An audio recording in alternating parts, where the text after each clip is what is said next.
On this video, we'll see how to deploy a full Docker topology and a hybrid topology leveraging Kubernetes. For this use case, we will deploy nodecellar, a simple web application using Node.js as a web server and Mongo for the backend.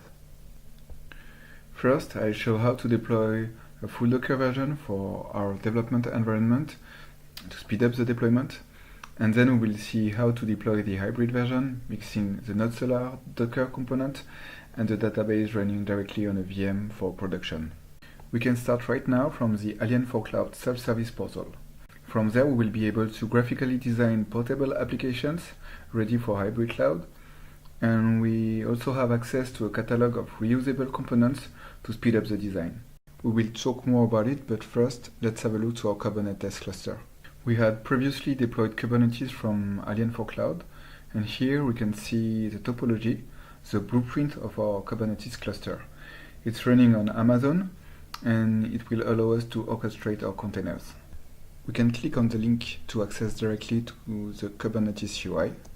This is where we will see our containers running. We are now ready to create our new application, or we can write the application name, for instance, nodecellar, and we are going to create a topology from scratch. For our use case, we need two environments. Let's go to the environment screen.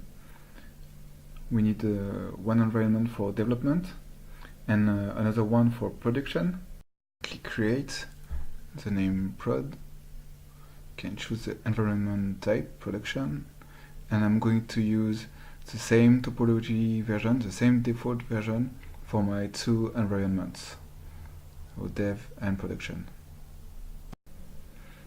This default version is blank in the topology editor, and we will see now how to design our full Docker version.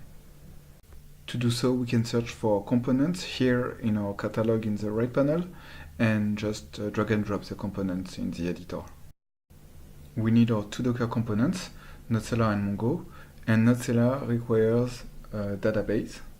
By wiring these two components, we allow nodecellar to retrieve the MongoDB endpoint at runtime, and we just need to expose the nodecellar endpoint as an output attribute, so the user will have the URL to access directly to the deployed application. The topology is ready, and we can deploy our app. We just have to click save, and we choose the location where we want to deploy, Amazon with our Kubernetes cluster. We said we want to deploy our full Docker version on dev, so we select our dev environment and click deploy. The deployment is starting, and the status is changing to in progress. Let's have a look to the runtime view. Here we can see the status for our two containers, and we can have more details in the events view.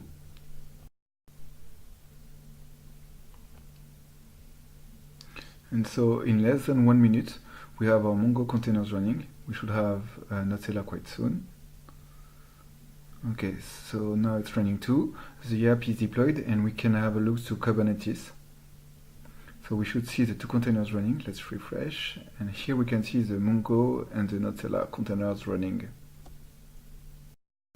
Let's go back to the deployment screen. Here is displayed the link of the app, so click on it, and yes, the app is running, and I can start browsing to choose the best wine.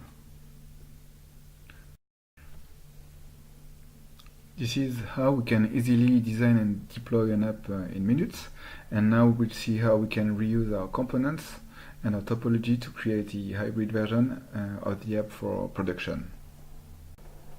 From the topology version screen, we create a new variant of the topology, and we say that this variant will be for production environment, and this time we won't start from scratch, but we will reuse the topology we have just created before. Click create.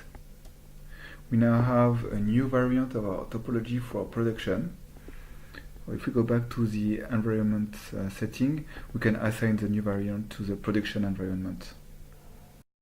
In the topology editor, we now want to edit the production version, so we just select the correct version from the drop-down list, and we will first remove the Mongo Docker component to replace it by another component certified by our architects.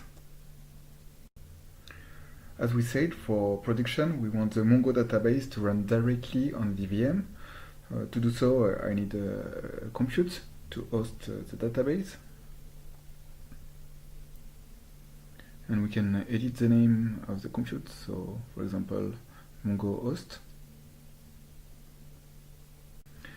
Then I need my Mongo component that will run on the VM. When we search for the Mongo component in the catalog, we still find the Dockerized component, but this time we select the certified component that will run on the VM.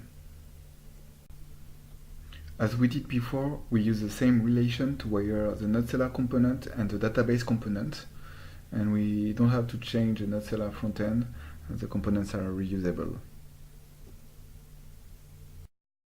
This time I want to be able to scale the frontend. So on the nodecellar capabilities, I can configure the minimum instances, the max instances, and the default instances.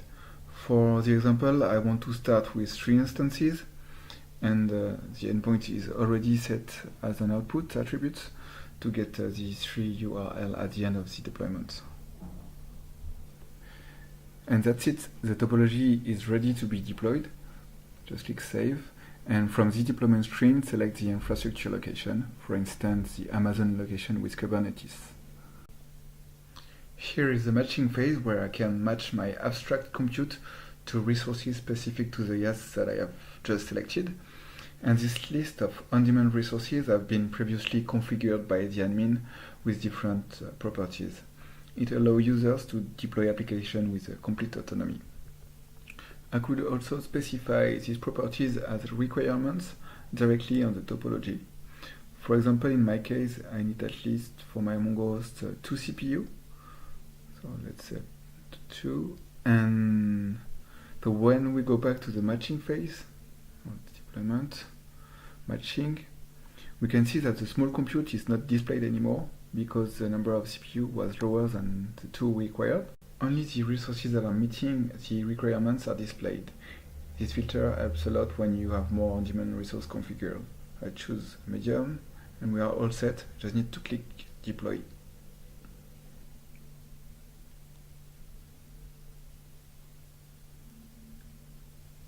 The deployment is in progress. In the runtime view, we can see our 3 nodecellar containers starting. And if we click on our compute, we can see it starting too.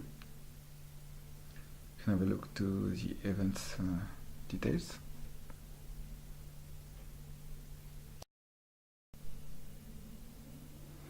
Then our Mongo host is started.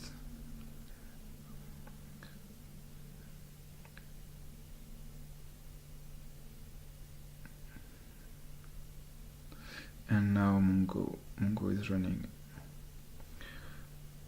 Should be quick now for the nodecellar container.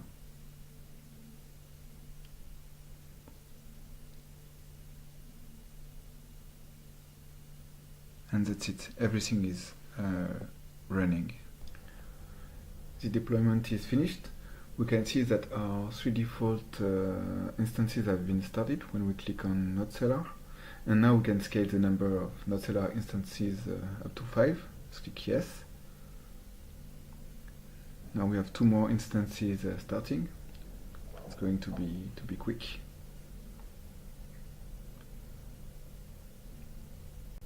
Done. After a few seconds, we can go back to the deployment screen.